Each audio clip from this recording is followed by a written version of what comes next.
bonjour à tous, c'est Mickaël, votre expert anti-nuisible. Je pouvais pas faire mieux comme intro. Une intro exceptionnelle, ça c'est clair. J'ai failli merder d'ailleurs. Bon, comme vous l'avez sans doute deviné, je ne suis pas sur un karting ni sur un bateau à voile. Je suis actuellement dans une golfette sur un terrain de golf. Terrain de golf très très grand. Il va y avoir du boulot. Concernant le piégeage des taupes. Ah oui, bah forcément, il y a des taupes sur un terrain de golf. Donc là, aujourd'hui, la vidéo, ça va être très très simple.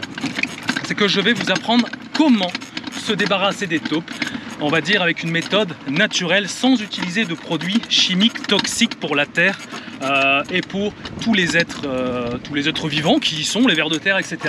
Grâce notamment au piège putange qui est là-dedans. Voilà, bon là je m'éclate, mais on va passer quand même au boulot. Je cherche de la taupe, de la taupinière. Ça c'est pas de la taupinière, j'en ai repéré tout à l'heure à l'entrée là-bas. On va y retourner et on va piéger ça ensemble. Let's go! Vacances oblige. Regardez derrière, qui c'est? Voilà, il y a le fiston qui est venu avec moi. T'as peur? Oui, non, il n'y a pas peur, c'est un guerrier. Mais non, accroche-toi, accroche-toi. Voilà, ça sera le meilleur. Dans 10 ans, il reprendra la chaîne YouTube. Voilà, c'est le plus jeune apprenti anti-nuisible de France, voire du monde. Formé par mes soins, je pense que dans 10 ans, ça sera un véritable tueur. Allez, on va chercher de la taupinière afin de positionner les pièges à taupes. Allez, on va commencer à chercher les taupinières. Alors, volontairement, je m'amuse, entre guillemets, enfin je m'amuse pas, mais disons que c'est plus pratique de suivre toujours un fleuve ou un chemin, parce que les taupes aiment bien toujours longer quelque chose. Et bien évidemment, avant de me lancer, j'ai demandé forcément où est-ce qu'il y avait plus de taupes visibles. Et on m'a dit souvent ça longe ici la Scarpe, c'est le fleuve si je dis pas de bêtises. Oh là, il y a des trous, je vais faire attention. C'est la première fois hein, que je conduis, donc je vais y aller mollo. En tout cas, le cadre naturel ici, c'est vraiment exceptionnel. Franchement, ça fait un bien, c'est d'un calme incroyable. Et je comprends tout à fait les gens qui viennent se détendre ici, parce que c'est vraiment on est apaisé ici. Il n'y a pas de bruit, il n'y a pas de... Même la voiture, c'est une électrique, elle fait vraiment très peu de bruit. Ça fait même bizarre pour moi, c'est la première fois que je conduis ça. Mais le cadre est vraiment excellent. Je ne vois pas de rats musqués, je ne vois pas de taupe pour l'instant. Voilà, donc là, il faut faire très attention. Là, on m'a expliqué que là, en fait, la partie très très tondue, c'est ce qu'ils appellent le green, avec mon superbe accent anglais, le green. Et en gros, on m'a dit que les taupes n'y allaient pas parce qu'en fait, c'est une partie du terrain qui est quand même assez sableux. Donc potentiellement, qui dit sableux, dit absence de vers de terre. Qui dit absence de vers de terre dit absence de taupe. En gros, c'est tout simple, parce que la taupe, ce qu'elle cherche, c'est vraiment une terre, une bonne terre assez fertile, avec pas mal de vers de terre pour pouvoir se nourrir. En gros, c'est tout simplement ça, quoi. Et le cadre, il est super. Et franchement, j'apprécie, j'adore ce... Bon, on a de la chance, il pleut pas. Bon, ça, c'est vrai que ça joue beaucoup. Hein. Ça joue beaucoup. Mais bon, voilà, là, dans cette vidéo, je vais prendre le temps tranquillement de parler un petit peu de la taupe. Parce que c'est un animal quand même assez méconnu et quand même très très intéressant. Vous allez voir dès lors que je vais trouver une taupinière, je vais vous expliquer un petit peu comment ça vit, comment ça se déplace, etc. Et là, je suis subjugué par le cadre et j'adore ça. Moi, à la limite, je préfère... le travail de bureau, c'est pas trop mon truc. Je préfère être 1000 fois être dehors là-dedans. Moi, j'ai même pas l'impression de bosser en fait. Oh, qu'est-ce donc? C'est une taupinière, ça, non? Attendez. On va y aller. On m'a dit que si je voyais une taupinière, je pouvais y aller avec la voiture. Hop. Ah, c'en est une. C'est très très très léger. Oh, c'est tout petit ça. C'est tout petit, tout petit, tout petit. Alors, on va regarder un peu. C'est tout petit, mais je pense... Attendez, il faut que j'appuie. C'est le frein là. On oublie le P, c'est le parking. Frein à main, c'est bon. Ouais, ah, mais là, il y avait des taupinières, mais je pense que la machine, le personnel qui vient tondre, je pense que ça aplatit tout. Donc là, comme c'est la première fois que je viens sur ce terrain, j'ai pas le recul sur ce terrain. C'est-à-dire que là honnêtement je ne peux pas dire si c'est de la taupinière récente ou qui date de quelques mois, j'en sais rien du tout. Par contre ici, très intéressant, ça commence très fort. Regardez ici. Ah ouais, là je suis content parce que Taupinière, après, on va en trouver des grosses, il n'y aura pas de problème. Par contre, là, je ne sais pas si je vais en trouver d'autres. Ça, c'est très intéressant. Regardez un petit peu la surface. Ok, concentrez-vous sur la surface. N'écoutez que ma voix. Concentrez-vous sur la surface. Regardez, vous voyez que ça fait un relief ici, là. Vous avez, vous le percevez avec le soleil et tout ça. Là. Ça fait un peu comme une veine sur la peau, comme ça. Donc là, en fait, c'est une galerie de surface. Deux possibilités. Ou même peut-être... Non, là, il n'y en a que deux possibilités. Il peut s'agir d'une galerie de chasse. Une galerie de chasse, c'est des galeries qui sont pas profondes d'ailleurs, quasiment à la surface. Et c'est des petites galeries qui vont permettre à la taupe de se déplacer très rapidement, parce qu'en fait, elle chasse. C'est pour ça qu'on dit galerie de chasse. Voilà, vous l'avez tout à fait compris. Donc, elle va se déplacer à l'intérieur de ces galeries très très rapidement, dès lors qu'un ver de terre va traverser. Il faut vous dire un truc, c'est que... il est où le soleil? Il est là. Faut vous dire un truc, c'est que la taupe fait des taupinières, parce qu'elle fait des galeries. Pourquoi elle fait des galeries? Je vais vous prendre la métaphore, pas la métaphore, mais plutôt l'image de la toile d'araignée. L'araignée tisse sa toile, d'accord? Elle le tisse comme ça, vous voyez, ça fait des ronds, ça s'écarte comme ça, pour que il y a une mouche, un moustique se fait attraper, et en fait, elle se met au centre, elle attend, et dès que ça bouge, ok, elle va vers sa proie, elle le dévore. La taupe, c'est un peu le même principe, c'est-à-dire que dès lors qu'elle va sentir un ver de terre passer dans sa galerie, traverser, elle va le sentir. Parce que la taupe, elle n'est pas folle, la taupe. Elle voit rien du tout. Elle est myope comme une taupe, c'est l'expression, myope comme une taupe. Par contre, elle a du flair, la mémère, elle le sent. Elle va sentir le ver de terre et elle va se mettre à courir pour aller l'attraper et le consommer, parce qu'elle a besoin de consommer, elle a besoin de manger énormément toute la journée. C'est pour ça qu'elle fait beaucoup de taupinières. C'est une grosse bosseuse, la taupe. Allez, je vais m'écarter là. Je vais vous mettre à quoi ça ressemble une taupe. Vous la voyez là? Voilà. Elle a des mains de bûcheron. Clairement, c'est des mains de bûcheron, c'est des mains de travail, on appelle ça. C'est des mains qui sont complètement disproportionnées par rapport à sa petite taille. Elle a des mains énormes. Vous imaginez, c'est comme si j'avais des mains elles font 5 fois ça, les mains. Et ça lui permet de pouvoir brasser, creuser, brasser la terre, la dégager. Et franchement, ouais, respect, parce que c'est quand même balèze. Donc là-dedans, on peut piéger là-dedans. On peut piéger. Alors, soit c'est une galerie de chasse, soit c'est une galerie qui a été faite par un mâle en quête d'une jeune demoiselle pour se reproduire, pour fonder une famille. En gros, voilà, le mâle, au bout d'un moment, après une période d'abstinence, il devient un peu comme ça, un peu tendu, et il a tendance forcément à aller chercher une femelle. Donc il cherche un peu partout en surface, il prend des risques entre guillemets, et il essaye de trouver justement une partenaire pour s'accoupler. Voilà, c'est la vie, c'est normal. Voilà. Bon, je ne pense pas qu'on va piéger le... Bon, attendez, je vais mettre mes gants, on va voir s'il y a moyen de piéger. Si vraiment ça fait une galerie nette, je piège. Ça fait pas une galerie nette, je ne piège pas. Allez, je prends mon matériel, je suis ganté, n'est-ce pas? Parce que tous gantés, tous protégés. Alors je plaisante, mais les gants c'est hyper important pour éviter de laisser de l'odeur. Je vous expliquerai ça après quand on va attaquer de la taupinière, un peu plus loin certainement là-bas. Ok, bon bah écoutez, là je pense que j'ai même pas besoin de pelle, donc je regarde, et là ça me semble assez... Là, ça me semble bien ici, là. Vous voyez là, ici, en surface, là, j'ai même pas besoin de... J'ai pas besoin de pelle, en fait, hein, en réalité. Je vais juste soulever légèrement et je vais regarder si je peux observer une galerie ou pas. Si je n'ai pas de galerie, ça sert à rien. C'est vraiment pas profond du tout. Je pense pas que c'est une galerie de chasse. Je pense que c'est plutôt un mâle qui cherchait une femelle. Parce que là, il n'y a pas de... Il y a vraiment... Je trouve pas de galerie. Il n'y a pas de galerie, je peux pas poser de piège. Non, non. Par contre, on sent que la terre ici, c'est une très bonne terre. On voit qu'il y a de l'engrais, il y a du boulot ici. Franchement, chapeau aux personnes qui entretiennent les espaces. Il y a vraiment du boulot. On voit la terre, c'est exceptionnel. Moi, je dis ça, ça peut paraître anodin, mais comme moi, je fais des taupes, je trouve souvent des terres vraiment pleines de cailloux, de pesticides, etc. Là, on voit que c'est vraiment impeccable. Donc, ça ne m'étonne pas qu'il y ait des taupes ici. Elles doivent trouver des vers de terre à foison. Bon, on va remonter dans la golfette et on va essayer de trouver une taupinière, justement, pour que je puisse vous montrer un petit peu comment on positionne les pièges. Je vais vous expliquer un petit peu tout sur la taupe. Je vais improviser clairement dans cette vidéo. J'ai envie de dire, comme d'hab, en fait, de toute façon, j'ai jamais de script dans mes vidéos. J'y vais franco. Bon voilà, là j'ai trouvé un exemple parfait, mais vraiment parfait pour vous apprendre à comment se débarrasser des taupes. Vous allez voir, c'est facile. Je tourne la caméra. Là, c'est vraiment l'exemple parfait. On voit que c'est quand même assez frais. Ça se voit, la terre a été fraîchement remuée. Et on voit surtout la représentation mentale. Imaginez-vous en fait que essayez de deviner un petit peu les galeries où elles sont. Donc on voit, vous voyez mon doigt, on sait que la galerie elle fait tac, tac, tac. Et je peux déjà vous dire que c'est une galerie principale. Pourquoi c'est une galerie principale? Parce qu'elle longe. Vous voyez, j'ai un chemin ici là. j'ai un chemin, elle longe quand même le chemin et les galeries principales ont toujours tendance à longer un chemin. Il me perturbe. Viens Nico, viens, il va tomber dans l'eau, c'est perturbant les enfants, mais bon. En même temps, tellement de tentations, on peut comprendre. Reste à côté de moi, tu vas tomber dans l'eau, après je vais devoir te repêcher. Donc, allez, on perd pas de temps, je vais vous montrer un petit peu comment ça fonctionne. Je prends mon matos.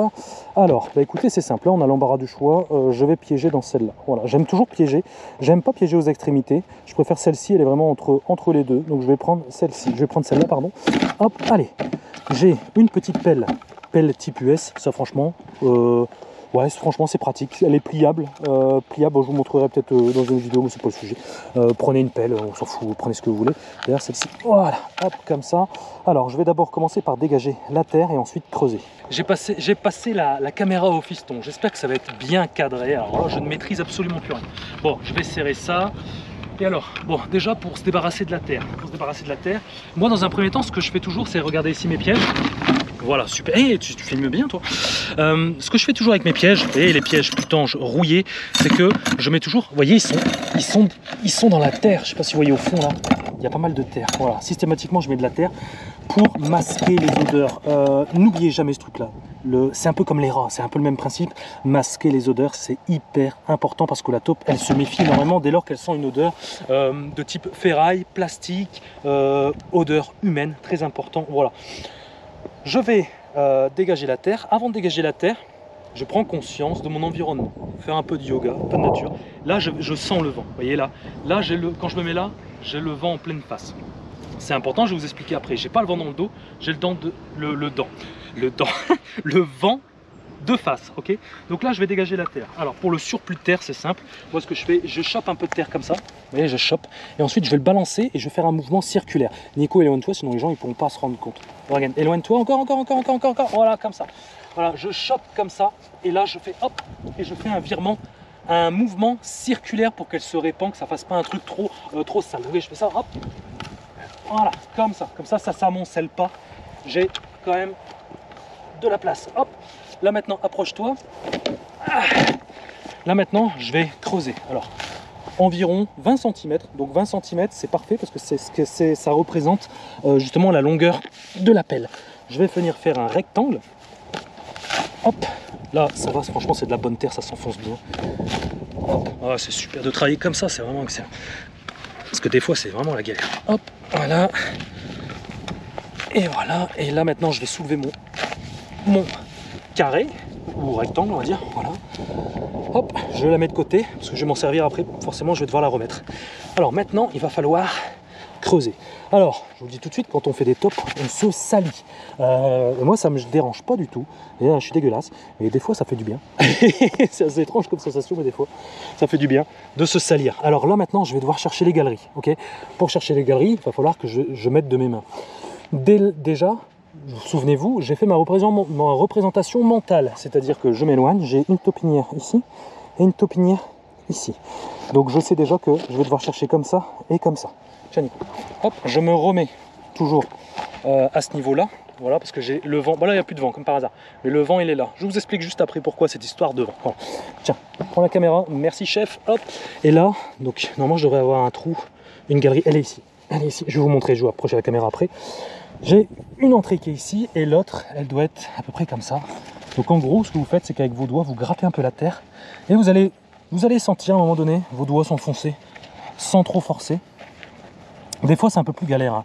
Je vous le dis franchement. Et là, je suis en train de galérer. Celle-là, la première, j'ai trouvé très rapidement. Et on a vu la deuxième.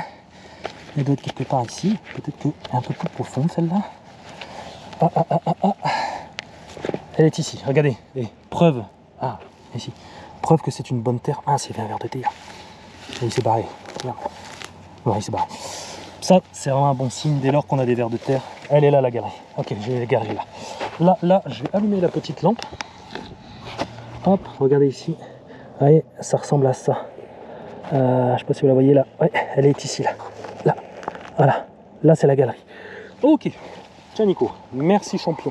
Hop, maintenant, on va passer les pièges. Tiens. Alors, piège putange. Ah, il est là, mon ver de terre.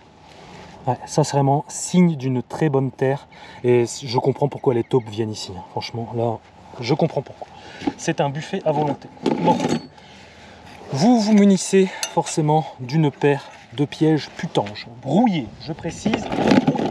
Je cherche dans mon bordel organisé, 2 carrés.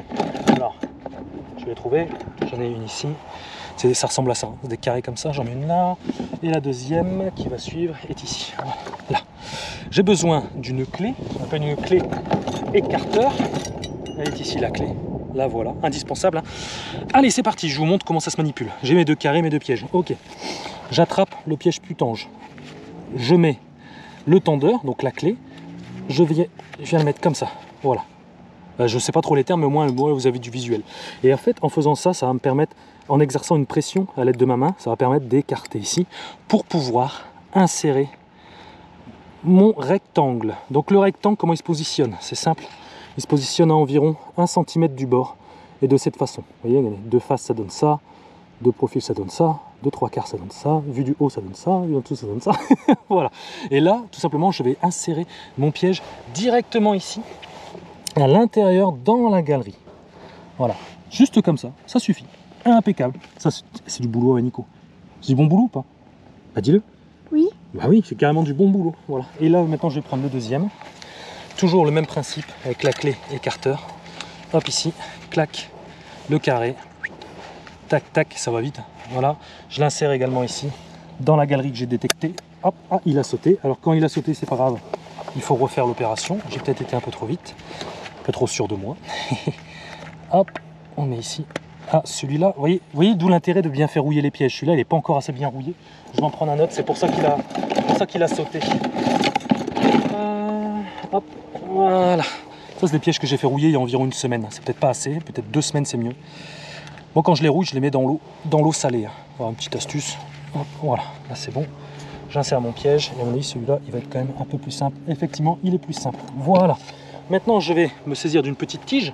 Alors, vous pouvez prendre un bâton, vous prenez ce que vous voulez, c'est juste un indicateur, c'est un marqueur. Et je vais le placer, regardez là, au centre. Et il y a des ronds là, les 2 ronds. Hop, je vais insérer ma tige ici et je vais l'enfoncer légèrement dans la terre. Ça me permettra de pouvoir savoir où j'ai mis mes pièges, parce qu'ici, je vais en mettre beaucoup. Et la motte de terre, vous la reprenez et vous la repositionnez doucement, tranquillement, comme ça, sans venir trop taper, parce que vous allez déclencher les pièges. Chose importante aussi, vous prenez un peu de terre qu'il y a autour et vous venez obstruer un peu. Vous obstruez, pourquoi? Pour 2 trucs. Pour 2 trucs, alors là, Organe, tu reviens vers moi, Organe. Ouais, Spielberg, bien joué, excellent. 2 trucs. La taupe a horreur de la lumière, d'accord? Donc il ne faut pas laisser de la lumière passer à travers, sinon on va se méfier, elle n'ira pas. Deuxièmement, elle déteste les courants d'air. Donc là, j'ai déjà créé un courant d'air dans sa galerie, vu que les galeries, à un moment donné, ont été accessibles. C'est là l'intérêt d'avoir le vent de face. Parce que n'oubliez pas ce que je vous ai dit, l'odeur. La taupe détecte l'odeur de l'homme, c'est mort. C'est mort, elle va se méfier direct. Donc quand vous avez le vent de face, au moins, le vent qui va prendre votre odeur va partir derrière. C'est un peu comme les chasseurs qui chassent le cerf, le chevreuil, ils repèrent le vent parce que l'animal va sentir l'odeur, il va faire ça, il va sentir. Donc il faut toujours avoir le vent de face. C'est pareil pour les taupes. Si j'ai le vent dans le dos, le vent va venir passer comme ça et forcément le vent va aller dans les galeries et va disperser mon odeur. C'est des trucs tout cons, mais ça peut faire la différence. Et également, ce qui est intéressant de faire, c'est qu'il ne faut pas forcément tout reboucher parfaitement. Il faut reboucher de manière à ne pas laisser la lumière passer, mais laisser suffisamment un petit peu d'air pénétrer dans les galeries, parce que la taupe déteste ça, et elle va venir. Je vous donne une image, parce que je sais que ça parle mieux les images. Vous sentez un courant d'air chez vous, d'un seul coup il y a un courant d'air, vous dites c'est quoi ce bordel? Vous allez chercher, s'il y a une fenêtre ouverte, une porte ouverte, c'est ce qu'elle va faire. Elle va chercher, ça va aller vite, hein. Elle va chercher et elle va se précipiter dans cette zone-là afin de pouvoir colmater la brèche. Voilà, sauf que ce qui l'attend, c'est 2 pièges putanges. C'est aussi simple que ça. En résumé, honnêtement, là, je pense que aujourd'hui, j'ai dû positionner à peu près une 50aine de pièges, on va dire à vue de nez comme ça. Ça va être très très dur pour moi de me repérer parce que je suis pas encore habitué à ce terrain. Il faut venir 3-4 fois pour avoir tout en tête. C'est un parcours, etc. Donc là, je vais un petit peu à l'aveuglette comme ça. Je cherche. Bon, j'en ai trouvé pas mal. Là, j'en ai encore une ici, là. Donc, mais sinon, ça reste quand même très correct. Hein. Très correct. C'est plutôt ciblé de ce côté-là. Bon, là, je vais piéger ici. Voilà, piéger ici, et ça sera tout pour moi aujourd'hui. Et bien évidemment, je vais vous tenir un petit peu au courant. Dites-moi en commentaire si ça change un peu. Je trouve que ça change. Dites-moi si vous avez apprécié, si vous souhaitez avoir un petit peu des suites là-dessus, voir un petit peu ce que ça donne le piégeage des taupes. On verra un peu comment ça se comporte ici. Et puis n'hésitez pas également à vous abonner si le cœur vous en dit en cliquant ici. Et quant à moi, je vous dis à très bientôt pour une prochaine vidéo sans bugger. À bientôt. Allez, ciao tout le monde.